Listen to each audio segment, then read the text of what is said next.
These factors could exacerbate extreme slowdowns in the travel, restaurant and hospitality industries, and further depress an oil industry already roiled by low prices. Millions of Americans are also at risk of having their power and water shut off with unpaid utility bills coming due, while protections for renters, student borrowers and jobless Americans will expire by the end of the year absent federal action. The looming economic pressures come amid a breakdown in bipartisan stimulus negotiations on Capitol Hill and an acrimonious turn in talks between House Speaker Nancy Pelosi, D. Califf, and Treasury Secretary Steven Mnuchin. Pelosi and Mnuchin, who have worked together throughout the year to successfully secure passage of trillions in emergency aid, instead traded barbs in recent days, with Pelosi saying Tuesday the administration had failed miserably and Mnuchin attacking Pelosi's all-or-none approach in a letter on Friday. President Trump and Pelosi have both said they would pursue an economic relief deal during the lame duck session of Congress, but compromise has proved elusive. All signs suggest that we're in for the worst of this. At the same time, the situation in Washington is also becoming its worst and most horrible, said Michael Strain, economic expert at the American Enterprise Institute, a right-leaning think tank. Washington's political conflict has escalated amid a surge in coronavirus cases and tremors in the global economy. Wall Street was seen-reeling last week, with the Dow Jones Industrial Average and S&P 500 seeing their biggest weekly decline since March. With cold weather expected to curb outdoor dining, 40% of all restaurant owners nationwide say they expect to go out of business by March without more government assistance. According to industry surveys, travel has still not recovered even half of its lost business. According to the Transportation Security Administration, on Wednesday, about 700,000 people cleared the agency's checkpoints compared with about 2 million 1 year earlier.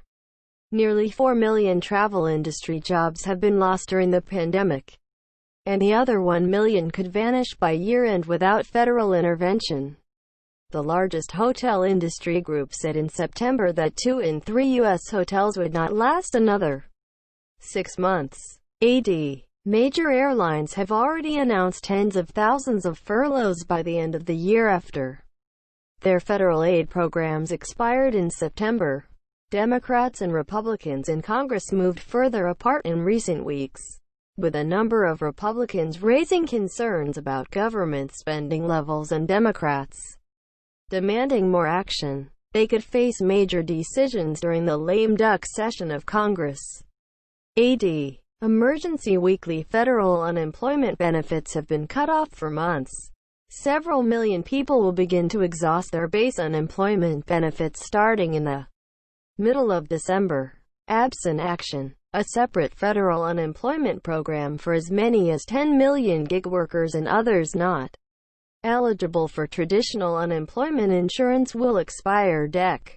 31. The week after the election, the Supreme Court will take up the Affordable Care Act, which could result in tens of millions of people losing their health insurance. Amid all this, lawmakers must also reach an agreement by Dec. 11 to avert a shutdown of the federal government. A surge in coronavirus cases has led cities and states across the country to impose new coronavirus restrictions, with hospitalizations and deaths on the rise. Anthony S.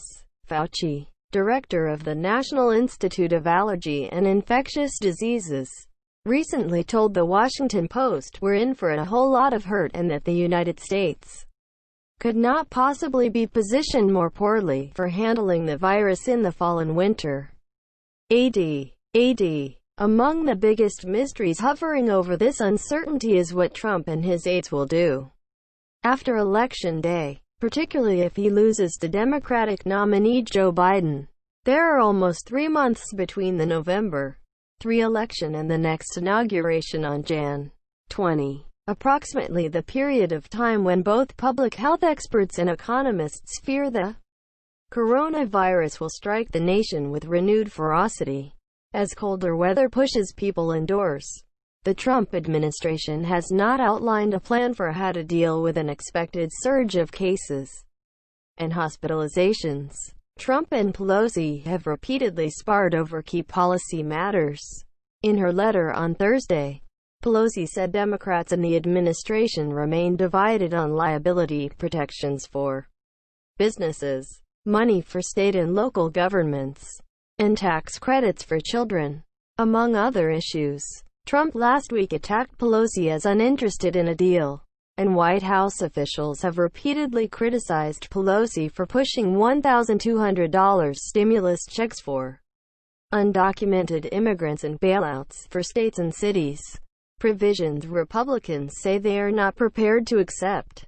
The president's attitude toward a stimulus package has fluctuated wildly over the past several months and could change again after the election.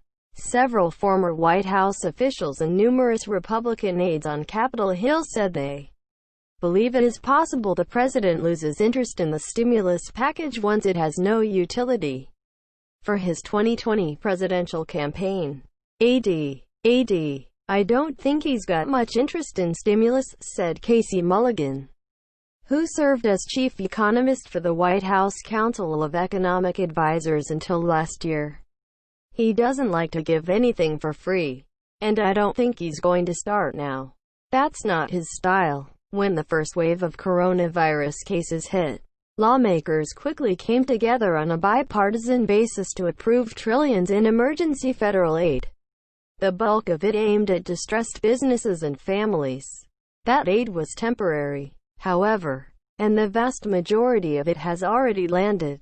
Of the $2.7 trillion that this year's congressionally approved pandemic aid is expected to cost, $2.4 trillion, or 90%, has already been disbursed or committed, according to Mark Goldwine, vice president of the Committee for a Responsible Federal Budget, a nonpartisan think tank that tracks the pandemic response. Now, even as the number of coronavirus cases begins to balloon, the United States is hurtling toward policy deadlines and economic pressure points amid an increasingly murky political situation, one in which experts warn it could be weeks before the election results are clear. The Trump administration unilaterally extended an eviction moratorium for renters, but it ends at the end of the year. Renters will still be required to pay for the months where they missed payment, creating a backlog that could put 30 million to 40 million Americans nationwide at risk of eviction once the moratorium expires. According to nonprofit housing groups, hunger has also risen dramatically.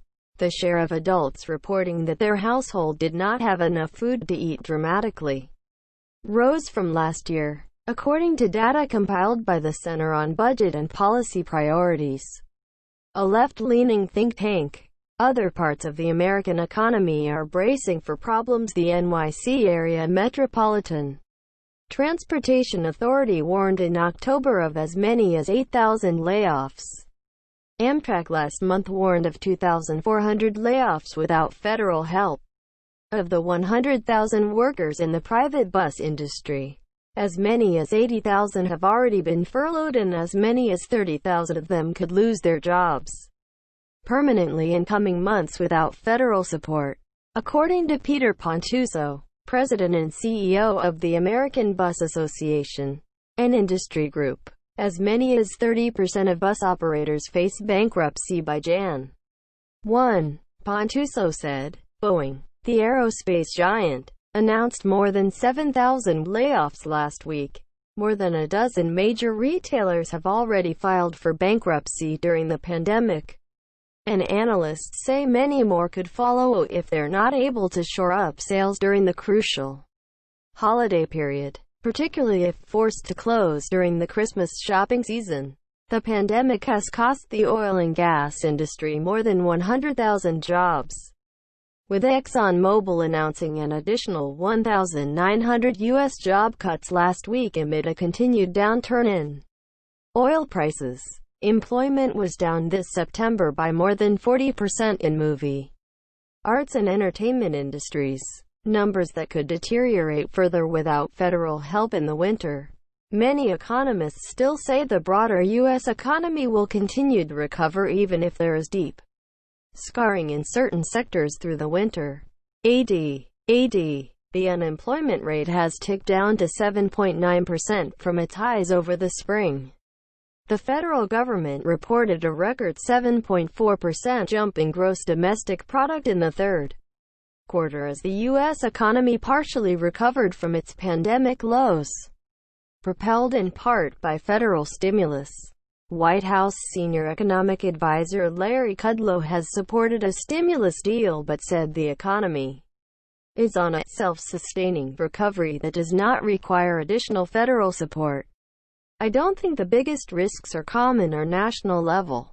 The biggest risks are specific geographies and specific parts of the population, said Ernie Tedeschi, who served as an economist in the Obama administration.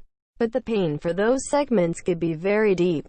Trump has repeatedly said last week that he would pursue a massive stimulus package following the election. He said he would do so after Republicans recaptured the House in Tuesday's elections, a scenario most political strategists view as extremely unlikely. After the election, we'll get the best stimulus package you've ever seen, the president said. White House spokesman Brian R. Morgenstern said in a statement that Trump remains committed to a stimulus agreement, but he reiterated the administration's opposition to Democrats' attempts to exploit the virus to fund a liberal wish list, including by providing billions to state and local governments. Pelosi and Senate Majority Leader Mitch McConnell, may face their own political incentives to delay emergency relief. If Democrats hold the House and retake the Senate, they may want to wait for the next Congress to pass another relief bill because they would then no longer have to compromise with Republicans. And McConnell's conference was already wary about spending trillions more in the economy, with conservative senators balking at the rising national debt pressure that may escalate should Republicans aim to avoid aiding an incoming Democratic administration. If it's hard now, pre-election, for Senate Republicans to come to terms with the White House, the consensus is that it becomes nearly impossible after the election, said John Lettieri, president and CEO of the Economic Innovation Group, which has been lobbying lawmakers for small business relief. The cost will be enormous. It will be a self-inflicted wound on an already destabilized economy.